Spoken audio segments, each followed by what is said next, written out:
Well, we started this podcast, this episode with the question, what did you want to be when you grow up? What do you think? Is that a good question to ask? Or can you think of a better question to ask? Okay, I would say that a lot of people are still searching. Yeah, even when you're small, young, you will not know what you want. Yeah, you are just like a seeker. You are trying like kind of different things. To me, maybe it's a bit too young to ask them. Although I mean, as a question, nobody will ask. Teacher will ask, what do you want to be? The parents will ask lah. Yeah, but most of the time when I even work with the secondary school students, yeah, in Sec 3, Sec 4, yeah, I mean Sec 4, they are taking either N level or O level. Let me ask them, wait, what do you want to be? Oh, in the next few years, they also don't know what they want. Oh, yeah, and then especially because of the urgency to choose the course that they want, like in IT or in Poly or in JC. Yeah, mm-mm. So, yeah.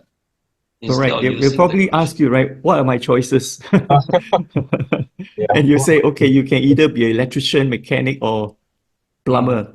mm. Okay, So I'll what choose one. normally I do is I do the assessment, career interest assessment with them. Yeah, Mm. at least to find out what's their interest, and then some of their skills, confidence, yeah, and also their values, working values. I mean, these are some of the things that I work with students to find out because I mean before they go into their workforce, yeah, they need to complete their educational pathway. I actually think that the question is quite a yeah, like what Vincent said, right? Actually, a lot of especially when you are student phase, like secondary school phase, wow, what you want is a very stress-inducing question. Every year, some uncle or auntie will ask me, what you want to do, what course you want to do. So I'm barely passing, I'm barely passing. I don't feel I have the privilege to even say I want this. In fact, I mean, Yeah. scared to say I want this. Later, the next dinner, they were like, hey, I thought you wanted this, but I turned out to tell them, oh, I didn't get the results. Yeah, I didn't do well in my A Yeah, levels or something like that. but I think for adults, for especially for those in the middle age group, when everything is already like settled, or your job is there, your family is there, your career is there, and I think it's a very helpful question. What did you want to be when you grow up?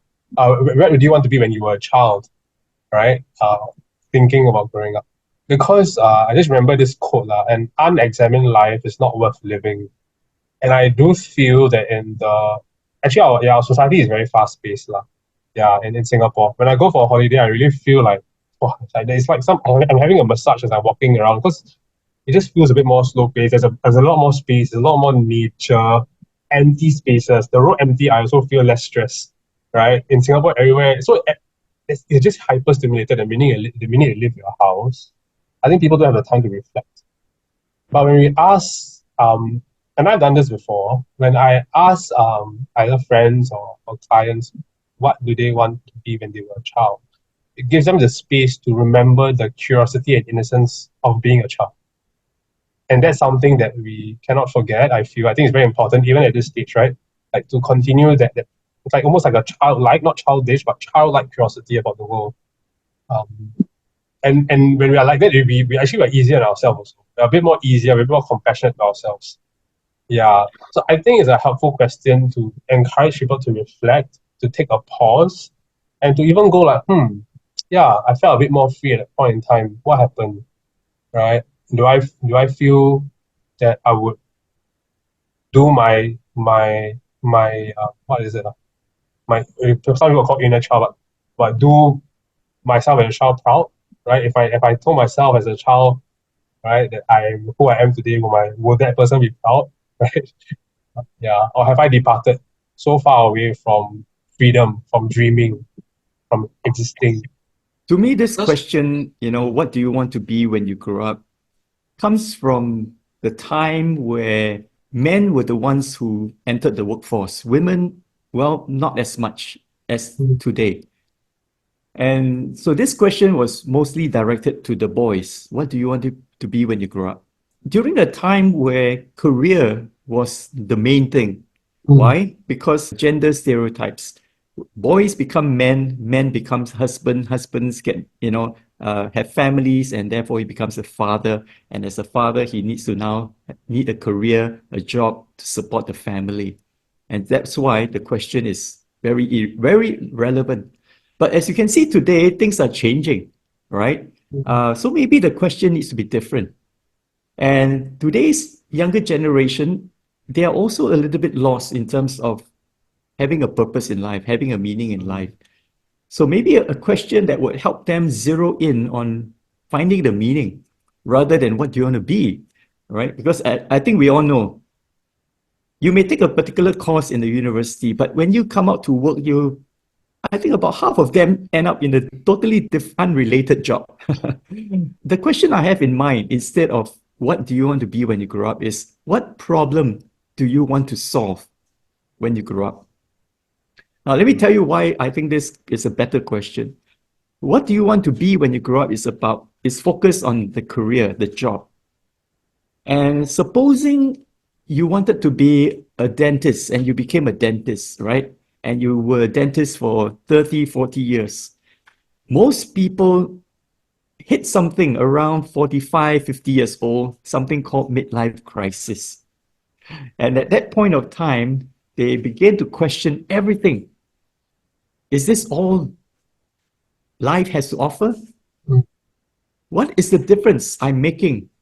Am I making an impact in anyone's lives? Right?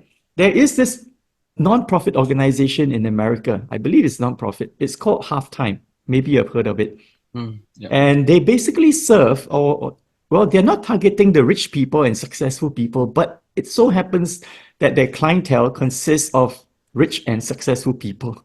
But having experienced success, they've come to a point where they find they lack significance. And so the tagline of this organization, Halftime, is from success to significance.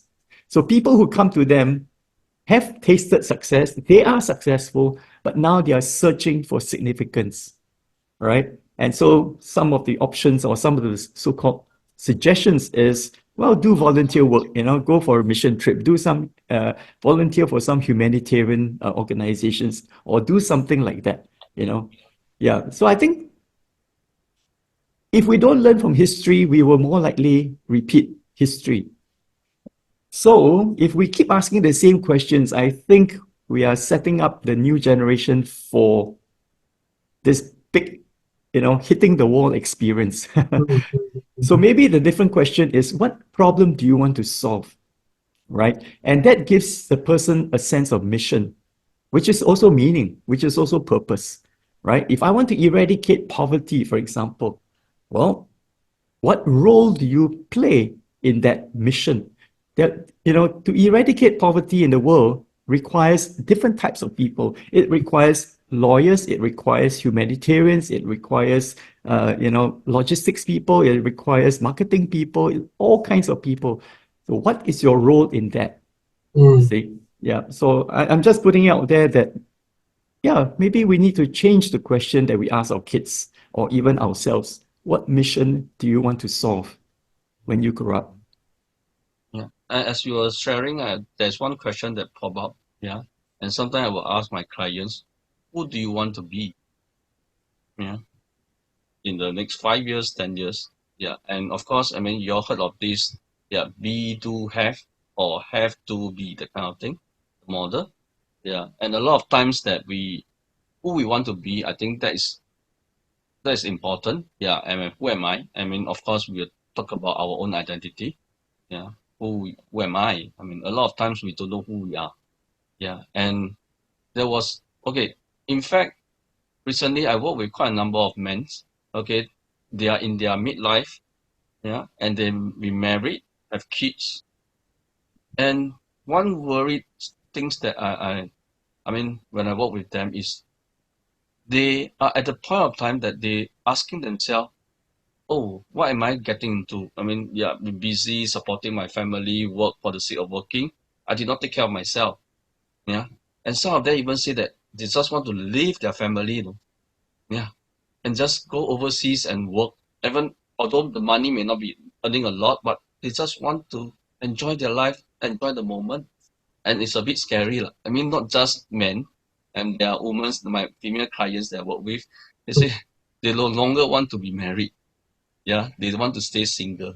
Yeah, Mm. this is something, whether is it really they are facing this midlife crisis? Yeah, that's a question. Yeah, It so sounds like midlife personally, crisis to me. so that's why personally I feel that, I mean, answering this question, who am I? Yeah, who I want to be. I mean, that's very important. Mm. Yeah, sorry, Vincent. Do you mind sharing a bit about the model? Have to be and be to Be, have. do, have. That means who you want to be, Yeah. and then do. Okay, that means you work towards it, and later part you will have. That means in your possession, what will you have? Or Yeah, be let's to say have. me do Oh, have so You mean instead start of start with the B and then end with the have. with a have. okay, Yeah. okay. Because but now a lot of times we want to have something and then we do. Mm. Yeah. Yeah. Uh, yeah. I like that question. What problem do you want to solve? Or who do you want to be, like, really about the person? Something that I ask whoever I'm joining with is this question: how will the world benefit uh, from you? Right? It's something. It's almost like a rephrase of Parsons' questions, right? It's almost a rephrase, but I think something I encourage also, or I think I see it in myself and also in men also. Mm, the question is: am I important enough? Am I effective enough? Am I loved? Do people care about me actually? Right? And it's like about encouraging each other that yes, right, you, whatever skill it may be, right, the world will benefit from you. Right? You are important enough to chase your dreams. You are important enough, right, to take the risk that they want to take. You're important enough to contribute. I think honestly, I did teach a bit in the university, and I mean, no offense to any of my students, like just something that I've noticed, my students and also maybe some peers or whatnot, or even the people that I work with also, like the self-esteem levels of individuals are actually really, like, it's on a decline. Yeah. I don't know if it's an effect of competition, but it's really like even like class participation, public speaking, sharing your views, sharing your thoughts. Sometimes there needs to be a lot of probing and encouragement. Yeah, I think that's quite. I mean, we can compare ourselves, right? Maybe our country to maybe a bit more Western country.